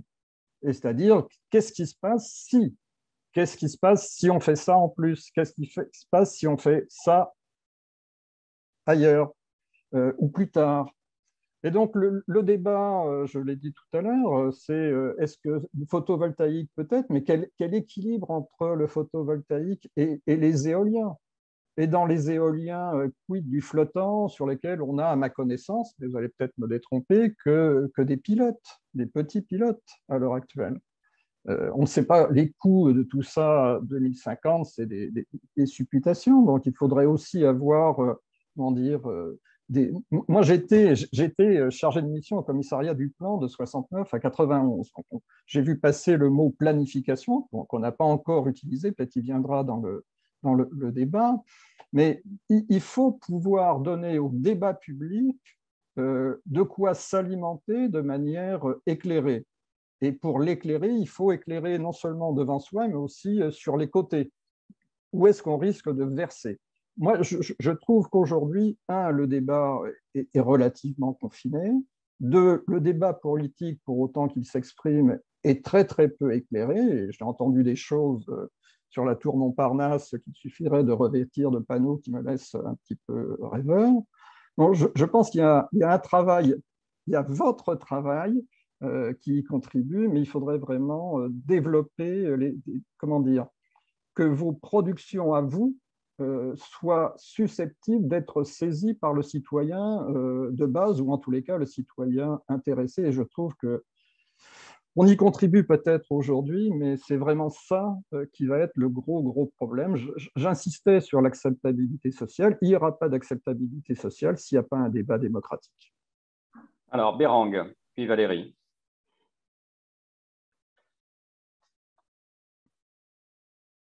Il faut que tu allumes ton micro, Bérang. Pardon, ouais. En fait, je vais d'abord commencer par répondre à ta question, Géraud. Du coup, quels sont les critères pour futur mix énergétique? Évidemment, le premier, c'est neutralité carbone. On est tout d'accord là-dessus. Il y a coût et il y a démocratie. À mon avis, démocratie, ça vient avant tout parce qu'on peut payer 10% plus cher si on est tout d'accord dans la société. Mais aussi, il faut minimiser le coût pour la société. Il faut informer le peuple des conséquences d'augmentation de ce coût et chaque choix. Donc, effectivement, je suis tout à fait d'accord qu'il faut faire un vrai débat, mais faire un débat avec les bandes dessinées qui vont sortir et qui vont dénigrer le renouvelable, ça ne va pas marcher. Donc, il faut une très bonne éducation et une bonne information dans la société. Alors que chaque fois qu'on parle des éoliennes aux gens, ils disent que oui, mais not in my backyard. Des fois, il faut aussi clarifier les sujets là-dessus. Pour venir sur... Donc, si on va dessiner le système énergétique, comme Jacques a mentionné, effectivement, il y a beaucoup de questions. Les moyens de production, mais ce sont déjà étudiés pas mal. Donc, la plupart des études là-dessus convergent sur déjà des mix qui sont à peu près de même capacité installée même. Vous voyez, donc des mêmes mix déjà, généralement. C'est juste le rapport récent de RTE qui varie de la littérature existante un peu. Sinon, la plupart des études ne donnent pas une grande place pour au moins les EPR, le nouveau nucléaire. Et de point de vue de flexibilité, ce sont étudiés dans toutes les études d'optimisation qui existent. On fait ça notamment, on ajoute des stockages, on ajoute des technologies pilotables, notamment pour gérer la variabilité de renouvelables, quoi que ce soit intermittence ou variabilité prévisible. Il y a deux types de variabilité. Et de plus, le réseau, ils sont aussi étudiés généralement dans la plupart des études, et même les résultats de RTE, en fait, vont dans le bon sens pour les renouvelables ici, parce que l'augmentation du coût de réseau, dans nos études, on avait dit que ça va rester sous 10%. Pour le réseau de transport, ça reste exactement la même chose pour RTE. Et le côté de réseau de distribution qui a un coût assez élevé dans le rapport de RTE, ça vient d'électrification majoritairement. Ça ne vient pas d'intégration de renouvelables à ce niveau-là, parce qu'on doit électrifier les véhicules électriques, on doit faire vehicle to grid, donc envoyer de l'électricité bidirectionnelle. Et ensuite, l'installation de panneaux solaires résidentiels que personne ne propose comme une solution. D'ailleurs, pour la société, peut-être les choix personnels, pourquoi pas, et en existence des subventions même, mais ce n'est pas une solution sociétale ou pour la communauté qui est proposée. Donc, je pense que déjà ces sujets-là sont bien étudiés. Les différences entre les travaux, ça dépend des hypothèses qui sont prises. Donc, il faut premièrement se mettre d'accord sur les hypothèses. Et les coûts dont Jacques parlait encore, en fait, les coûts sont assez quand même, on a beaucoup d'incertitudes, mais il y a aussi des travaux qui essaient de quantifier ces incertitudes et essayer de proposer des mix énergétiques non seulement optimaux, mais aussi robustes. Si on varie 50% le coût, par exemple, notamment notre travail sur 100% renouvelable était sur ce sujet-là. Donc, je mentionne qu'en fait, à mon avis, cette question est déjà répondue en grande partie par la littérature existante. Et il faut vraiment un débat et aussi mettre ça en œuvre et laisser vraiment la société lire et apprendre tout ça au lieu des communications parasites anti-technologie X ou anti-technologie Y qui n'ont pas de base scientifique ni correcte. Merci Bérang, merci beaucoup. Valérie, puis Yves. Oui, merci. Alors, d'une part, Jacques l'évoquait et franchement, je prends le sujet, évoquer la planification nécessaire. Je pense qu'en fait, c'est de ça aujourd'hui qu'on manque. Enfin, on en discute pas mal avec des collègues en interne à l'ADEME. Enfin, il faut effectivement avoir une planification parce que le sujet du mix électrique, de nouveau, il doit s'étendre à un mix énergétique et plus globalement à un projet de société. Et donc, une planification est vraiment nécessaire parce que un des critères justement de décision pour faire un choix de mix électrique, c'est aussi choisir en fait quel type de gouvernance. Est-ce qu'on repose totalement sur une gouvernance très nationale, typiquement du développement de nouveaux EPR, le développement de grands champs éoliens offshore, ça relève vraiment davantage de programmes nationaux, ou est-ce que la gouvernance est plus localisée sur les territoires avec de l'électricité décentralisée du type justement panneaux solaires sur l'habitat? Ça doit être aussi débattu de façon démocratique.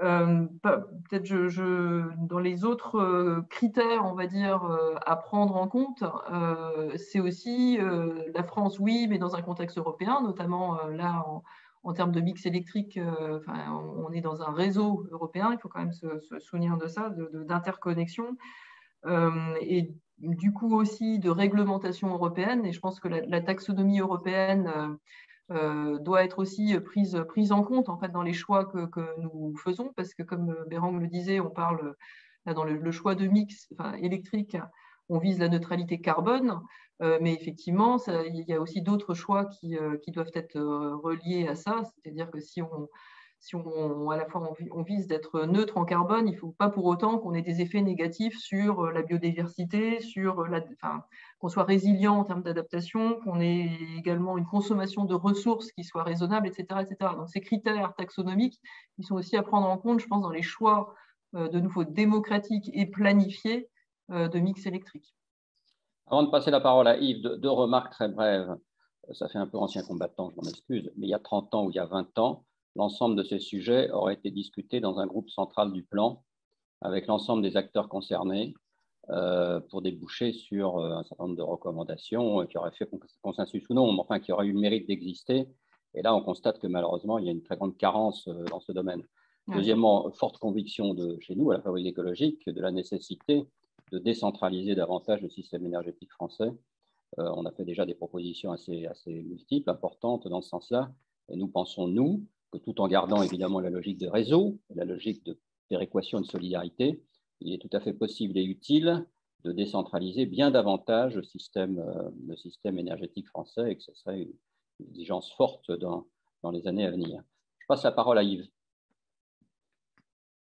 Merci et merci de me faire sentir moi-même un ancien combattant, puisque j'ai commencé notamment à travailler sur ces questions à l'époque sur les suites des rapports qui s'appelaient Énergie 2010-2020 du plan, notamment par l'intermédiaire du regretté Benjamin Dessus, et pour qui j'ai au passage une pensée très chaleureuse. Mais effectivement, je vais commencer par ça, on a absolument besoin sur ce sujet de retrouver une capacité d'organisation dans la durée. Je ne sais pas s'il faut l'appeler planification. Moi, ce mot ne me fait pas peur, mais il a souvent, un peu comme sobriété, il renvoie à des imaginaires parfois négatifs. En tout cas, on a besoin de cette transformation à long terme, et pour ça, on a besoin de poser effectivement des scénarios et des critères. On en a d'autant plus besoin, et j'y reviendrai peut-être en conclusion, que le système français est extrêmement bloqué de ce point de vue-là par ses particularités. Le premier point quand même, c'est qu'avant de s'interroger sur le mix, la question de la demande revient au moins du point de vue de la pointe. Parce qu'on est aujourd'hui dans un système électrique où le chauffage électrique crée une pointe de plus de 90 gigawatts l'hiver, dont 30 gigawatts lors de ces pointes est lié au chauffage électrique. Et c'est extrêmement dimensionnant aujourd'hui pour le système. Typiquement, le scénario négawatt qui va vers 100% renouvelable, donc y compris dans l'électricité, est un scénario où on redescend cette pointe à 60 gigawatts et ça change complètement le paysage des possibles. Donc, c'est un premier élément très important à poser au débat. Ensuite, effectivement, Négawatt a été parmi les pionniers, là aussi, à affirmer la faisabilité d'un système 100% renouvelable dans l'électricité. La grande nouveauté dans laquelle on est aujourd'hui, c'est qu'un acteur comme RTE nous confirme par ses scénarios que c'est possible. Il y a des scénarios 100% renouvelables compatibles non seulement avec la neutralité carbone, c'est le premier critère, évidemment, mais avec les critères, y compris réglementaires, de sécurité du système électrique. Donc, le choix entre une trajectoire 100% renouvelable ou renouvelable plus nucléaire est aujourd'hui un vrai choix à faire. Et la deuxième chose qu'apporte RTE, c'est de montrer que du point de vue des univers technologiques et des univers économiques, ces mondes ne sont pas si différents. Du point de vue économique, il y a des différences de coûts entre les différents scénarios, mais qui sont dans des épaisseurs qui correspondent davantage à des incertitudes ou à des choix d'hypothèses qu'à des vraies divergences de coût global du système, y compris en tenant compte du réseau. Et sur les technologies, bien sûr, les systèmes qui vont vers 100% renouvelables font d'autant plus appel, et peut-être un peu plus tôt, donc avec des paris plus forts, à des technologies nouvelles de stockage, de substitution aux machines tournantes pour créer l'inertie du réseau nécessaire à sa stabilité. Mais ce que dit RTE, c'est que dans tous les cas, c'est un nouveau système électrique qui est à construire devant nous et qu'il n'y a pas un choix entre la reproduction de l'existant ou quelque chose de nouveau. Donc, ça n'est pas, de mon point de vue, sous ces angles-là que la différence essentielle se fait.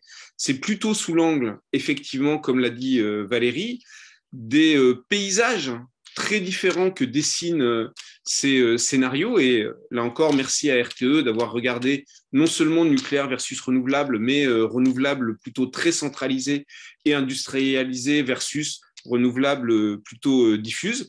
Du point de vue sociétal, du point de vue de l'appropriation par les collectivités, par des collectifs citoyens ou d'une gouvernance qui reste plus nationale, c'est des choses différentes. Et puis, ce que montre, pour finir, l'exercice RTE, c'est que les risques auxquels on s'expose dans une trajectoire de transformation ou une autre sont de nature un peu différente. Dans le cas des renouvelables, c'est plutôt un risque assez bien déterminable, lié à leur variabilité et aux besoins de flexibilité. C'est un risque très probabiliste, contre lequel on peut s'assurer en introduisant des moyens flexibles, etc. Du côté du nucléaire, c'est un risque beaucoup plus difficile à quantifier. C'est bien sûr le risque de l'accident, je le laisse de côté, mais aussi le risque de problèmes génériques sur le parc existant conduisant à devoir arrêter des réacteurs ou de retard dans la mise en œuvre de nouveaux réacteurs. Hein. La date de 2035 pour les premiers EPR2 est quand même assez optimiste de ce point de vue-là. Et donc, voilà, il y a en termes de gouvernance, en termes de développement économique local et en termes de risques, des différences fondamentales qui sont, à mon sens, les premiers points à mettre en avant pour éclairer le débat au-delà de la question du coût et des techniques. Merci beaucoup, Yves. Alors, je repasse la parole 1 minute à Jacques, mais pas plus. Ensuite, je vais prendre 2 ou 3 questions, pas plus. Donc, vous pouvez lever la main, mais pas trop nombreux. Oui, mais je n'ai pas besoin d'1 minute pour dire non. Pas trop nombreux. Et ensuite, chacun conclura en 1 ou 2 minutes. À toi, Jacques. Oui, pas besoin d'1 minute pour dire clairement mon désaccord avec Bérang. Je pense que le sujet, ce n'est pas qu'il y ait de la littérature et que la science nous dise ce qu'il faut faire, c'est qu'il y a un débat démocratique qui ne se limite pas à lire des scénarios optimisés. Voilà, c'est tout ce que je voulais. Bérang, à toi. Alors, en fait, c'est très bien parce que je commence comme ça. Je ne parle pas de littérature scientifique pour dire qu'il voilà, il ne faut pas de démocratie. Je dis qu'il faut faire les gens connaître cette littérature existante. C'était plutôt ça ce que je voulais dire. Sinon, je ne suis pas là pour dire que non, mais il faut faire un truc autoritaire avec Optimal. En plus, il y a beaucoup d'incertitudes, comme vous avez dit, mais ça jouera dans 10% pour la société comme coût. Donc, c'est à la société de décider.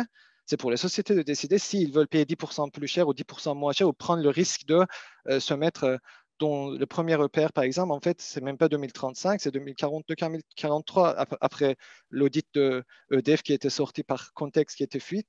Donc, est-ce que et donc court terme, moyen terme, on n'a pas d'autre option que renouvelable. Effectivement, il ne faut pas fermer les centrales existantes, mais ça ne veut pas dire qu'il faut tout mettre sur les EPR et ne pas développer le renouvelable. Donc, c'était plutôt ça, en fait, mon point. Et pour cela, il faut un débat. Merci, Bérang. Très bien. Mais je crois qu'il y avait une incompréhension, mais je pense que vous êtes assez convergents en réalité sur ce qu'il faut faire en tout cas. Alors, je vous passe la parole à ceux qui le souhaitent, pas plus de 3, et chacun 1 minute. Je suis désolé de ces contraintes. Donc, je passe la parole, je vois François Demarque qui veut intervenir. Et s'il y en a d'autres, n'hésitez pas à lever la main et ensuite, je donnerai à chacun 1 ou 2 minutes pour conclure. François. Oui, merci. Une petite remarque tout d'abord, on aborde très rarement la question du vehicle to grade et de la recharge des véhicules électriques qui peut se faire de manière totalement pilotée et apporter un soutien au réseau électrique et en tout cas un lissage des pointes et un comblement des trous sur le réseau électrique. Et donc, c'est un instrument de flexibilité très important. On parle beaucoup de stockage. Il y a là un stockage qui va être payé déjà par les consommateurs, par les automobilistes qui auront acheté leur voiture avec des batteries dessus. Ce stockage sera payé. Il n'y a pas besoin souvent d'imaginer d'en mettre d'autres. En tout cas, ça limite fortement le problème de la flexibilité. De même, des maisons bien isolées consomment beaucoup moins et ont plus d'inertie thermique. Et donc, la pointe de 19 heures classique du chauffage électrique, elle peut aussi être largement absorbée par une variation dans l'intensité du chauffage, avant, après. Et donc, ça s'appelle le pilotage de la demande en infrajournalier, qui est également possible. Alors, ça ne règle pas tous les problèmes, mais je crois qu'il faut dire que les gens, à travers leur comportement de consommateurs d'électricité, qui seront d'ailleurs fortement incités à le faire par des prix qui vont devenir beaucoup plus variables, parce que variabilité de la production renouvelable va vouloir dire variabilité, y compris infrajournalière, des des prix de l'électricité, les gens, en chargeant leur véhicule ou en déclenchant leur chauffage au bon moment, vont contribuer demain au pilotage ou à la flexibilité du système. Alors, à ce sujet-là, ma question, je ne sais pas à qui elle s'adresse, à tout le monde, ma question, ça revient à la sobriété, c'est de dire les gens vont participer d'une certaine manière, et il va falloir savoir comment les en convaincre, vont participer à l'évolution ou à la transition de notre système énergétique. J'en ai cité deux exemples, mais par exemple, si on reprend l'isolation des logements, ils vont consacrer une part quand même significative de leurs économies et de leurs revenus à investir dans l'énergie d'une certaine manière, en tout cas dans la sobriété énergétique, en changeant leur voiture, en isolant leur logement ou en décidant de changer le mode de transport pour leurs vacances. Ils prennent des décisions. Et donc, ma question, c'est sur le coût de la transition, globalement, est-ce que quelqu'un a regardé de près la part de ce coût qui va être prise en charge par les ménages par rapport à la part de ce coût qui va être prise en charge par des entreprises, qu'elles soient productrices d'électricité ou d'autre chose, ou qu'elles soient, je dirais, des industries qui devront s'adapter dans les gammes de produits qu'elles mettent sur le marché. Merci beaucoup. Alors, est-ce qu'il y a d'autres intervenants dans la salle virtuelle? Oui, Richard Novak, mais vraiment en 1 minute, si ça ne l'ennuie pas, vraiment très court. Oui, merci, bonjour. Je suis un utilisateur quasiment autonome, tant d'un point de vue énergétique que de stockage, au niveau d'une journée complète, quand il y a du soleil, évidemment, c'est-à-dire panneaux photovoltaïques plus stockage au lithium. Et donc, au niveau des panneaux photovoltaïques, je suis à la limite de l'intérêt à utiliser l'albédo, c'est-à-dire que j'ai 20% de rendement dans le nord-est, à Pont-à-Mousson. Et de la même manière, au niveau des batteries, j'ai une journée, j'ai 15 kWh de stockage. Donc, ma théorie, c'est-à-dire c'est au niveau directement de la production, on arriverait simplement au niveau individuel à répondre à la problématique qui est posée. Et de ce point de vue, Négawatt, comme toutes les institutions, vous partez de l'existant. Vous ne partez pas des besoins de base de la population. C'est-à-dire, tout le monde a un abonnement EDF ou Enedis actuellement de 9, 12, 15 kilowatts. Et c'est à partir de là qu'il faut partir. Voilà, donc mon point de vue est, on a les études globales, mais on n'a pas fait, je dirais, comment est-ce qu'on appelle ça, on n'a pas fait l'inventaire des besoins. Merci beaucoup. Point de vue d'utilisateur intéressant. Est-ce qu'il y a d'autres interventions? Je ne les vois pas. Si, Romain Charvet, ce sera la dernière, en 1 minute, pas plus. Oui, bonjour. Juste une petite question. Comment on répercute le signal prix sur le consommateur final pour qu'il consomme au bon moment, tout en prenant en compte les questions de précarité énergétique dans les scénarios de Négawatt, etc. Sujet majeur, évidemment. Et donc, je vais passer la parole à chacun de nos intervenants pour 1 minute de conclusion, dans l'ordre alphabétique inverse peut-être, donc commençant par Berang, sur 1 minute de conclusion provisoire. En fait, conclusion de débat ou réponse aux questions un peu des deux. Réponse aux questions d'abord, en 1 minute. Ouais.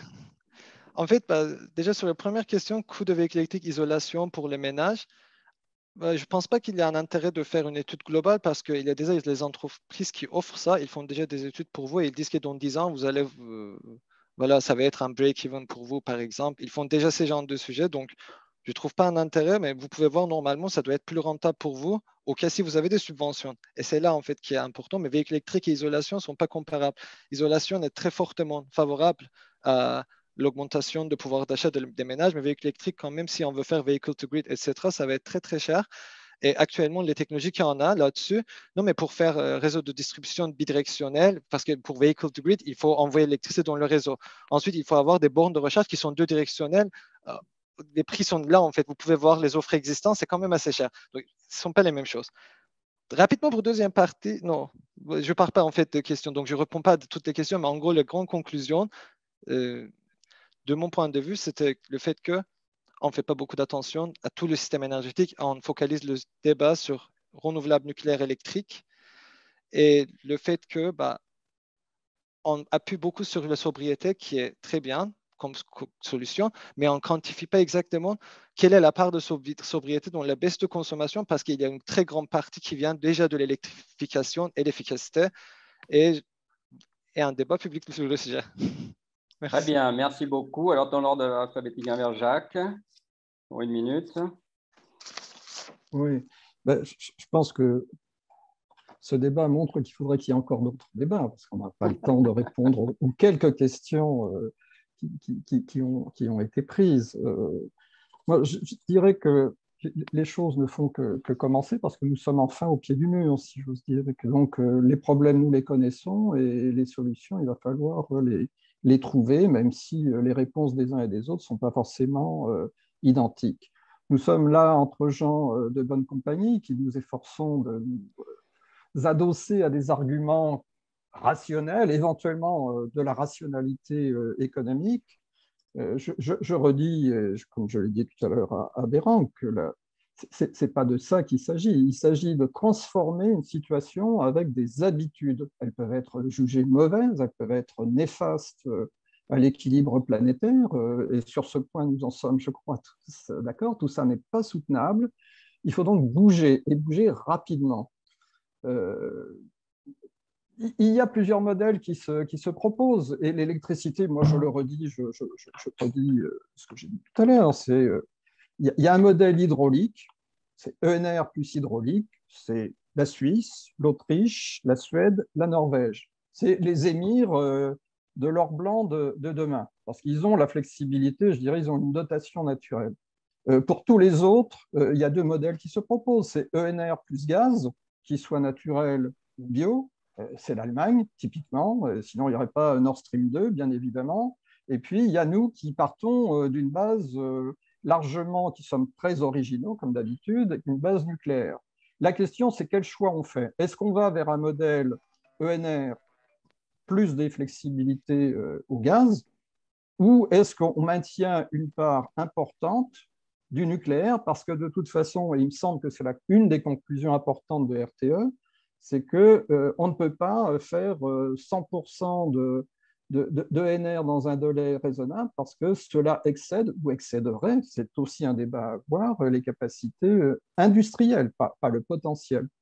Donc tout ça est ouvert, ne fait que s'ouvrir, et donc je souhaite vivement que, Géraud, tu nous en organises encore d'autres, peut-être sans doute avec d'autres intervenants et avec plus de place au débat. Merci. Merci, Valérie. Alors, peut-être 4 points rapidement qui à la fois répondent en partie aux questions et ouvrent quelques perspectives. Le premier, donc, en fait, au sujet des besoins, je pense que notre étude, les scénarios là qu'on a publiés, partent en fait du besoin, partent de la demande nécessaire pour s'alimenter, pour se loger, pour se mouvoir. Donc, je pense que c'est vraiment au cœur, au contraire, d'un des scénarios qu'on a publiés. Le deuxième point, c'est le coût de tout ça, qui paye. Donc là, voilà, je vous demande de patienter un tout petit peu. On a une étude macroéconomique qui est en cours de finalisation, qui sera publiée en mars. Mais peut-être déjà en teasing, ce que je peux vous dire, en tout cas, c'est qu'on n'en a pas parlé là du tout, mais c'est qu'aucun de nos scénarios, même le plus sobre, n'est décroissant. Et en fait, alors effectivement, c'est de la croissance plus ou moins modérée. Mais voilà, aucun n'est décroissant. Donc, je pense garder ça en tête aussi, c'est que quand même sur des scénarios sobres, ça peut être des perspectives quand même heureuses, d'autant qu'il n'y a pas que le PIB dans la vie, il y a aussi d'autres critères. Voilà. Le troisième point, on n'en a pas non plus parlé là vraiment, mais on évoquait la rénovation énergétique du bâtiment qui est effectivement clé quand même dans tous ces scénarios. Ça ouvre aussi vers des problématiques d'emploi, des problématiques de compétences à développer aussi pour justement être à même en fait de tenir nos objectifs. C'est bien beau de fixer des objectifs de rénovation, mais si on n'a pas derrière en fait les emplois et les compétences surtout qui vont avec, ça ne se fera pas. Donc là aussi, on a une feuille de route, en fait, emploi qu'on va sortir, mais pardon, oui, emploi, je dis bien, qu'on va sortir sous peu et qui, je pense, vous intéressera. Et le dernier point, et non des moindres, je pense que c'est très bien de débattre, hein, et effectivement, voilà, poursuivons dans ce type de débat, mais je pense, comme Bérang, qu'il faut aussi prendre le temps de lire. Il y a une foultitude, en fait, de publications riches, et ne serait-ce que là, au-delà des publications scientifiques, que nous tous et d'autres prenions le temps de lire les scénarios de RTE, les scénarios de Négawatt, les scénarios de l'ADEME, du Shift, voilà, qu'on accumule cette connaissance nous-mêmes et que, voilà, que ça percole. Parce que je pense que les débats, s'ils ne sont pas éclairés par cette littérature, ne valent rien. Merci, c'est ce qu'on a essayé de faire en tout cas cet après-midi. Yves. Oui, je vais commencer par ça. C'est effectivement un exercice salutaire et on en a besoin. Moi, je suis frappé un peu dans le sens de ce que vient de dire Valérie, de la convergence de plus en plus grande entre les différents scénarios et les différents exercices de prospective ou d'analyse technico-économique. Donc, dans le monde des experts, il y a de plus en plus de convergence pour savoir quels sont les incontournables, où sont les options. Et on ne retrouve pas du tout aujourd'hui cette évolution dans le débat public. Au contraire, il est de plus en plus dispersé et éloigné des faits et des enjeux. Donc, on a absolument besoin de revenir à ça. Et on en a besoin parce que, et c'est un peu une réponse à des questions qui ont été posées, parce que le fait d'aller vers plus de démocratie, notamment horizontale, participative, est clé pour dépasser les limites, hein, les verrous qu'imposent aujourd'hui nos institutions, notamment du point de vue de leur modèle descendant, pour organiser cette transformation écologique, parce que ce dont on parle, c'est bien quelque chose qui doit se jouer. C'est aussi pour ça que j'hésitais sur le terme de planification tout à l'heure. C'est pas la planification centralisée de l'époque du plan dont on a besoin, c'est une planification beaucoup plus horizontale, beaucoup plus décentralisée, ce qui n'enlève rien au rôle de l'État, du national et de l'européen pour coordonner tout ça. Donc c'est plus compliqué, plus difficile, mais la démocratie, l'appropriation, la capacité d'action aussi que l'on donne aux uns et aux autres sont clés pour ça. C'est à ça que servent les scénarios et c'est à ça que servent les débats. Une fois ça posé, je voudrais revenir sur la critique qui a été faite au scénario de partir de l'existant. Ben oui, il faut partir de l'existant parce que justement, ce qui est en jeu, c'est la transformation nécessaire à partir de la situation actuelle. Le fait, la prégnance des abonnements EDF, par exemple, c'est la situation actuelle pour se projeter dans des évolutions futures. Et effectivement, je crois que l'exemple qui nous a été donné sur une vision, alors que je ne partage pas complètement en allant jusqu'à l'autonomie individuelle, dans sa maison, etc., mais une vision beaucoup, beaucoup plus décentralisée des modèles d'action fait partie du paysage. Et derrière cette interrogation-là, ce que je retiens, dernier point, c'est la nécessité, notamment avec la question sur le signal prix et le lien avec la précarité, d'aller notamment vers des formules beaucoup plus progressives au niveau des tarifs de l'énergie, mais plus largement, d'aller vers une refonte des fonctionnements de marché, à la fois pour permettre les évolutions du point de vue de l'investissement et répartir équitablement l'effort et les bénéfices de cette transformation du côté des consommateurs. Ça renvoie à ce que tu évoquais tout à l'heure, Géraud, autour de la péréquation tarifaire. Il y a en fait un sujet majeur politiquement devant nous qui est la mise à plat de ce qu'on pourrait encore appeler, ou dans tous les cas, ce qu'on a besoin demain de pouvoir appeler le service public de l'énergie et pas seulement de l'électricité. Et je pense que c'est le deuxième sujet majeur sur le plan politique, avec la nécessité de retrouver de la planification. Mais je pense que ça rejoint pas mal les propositions ou les questions qu'a formulées la Fabrique écologique pour la campagne présidentielle à venir. Merci Yves. Donc d'abord, il me reste à vous remercier à tous de votre présence.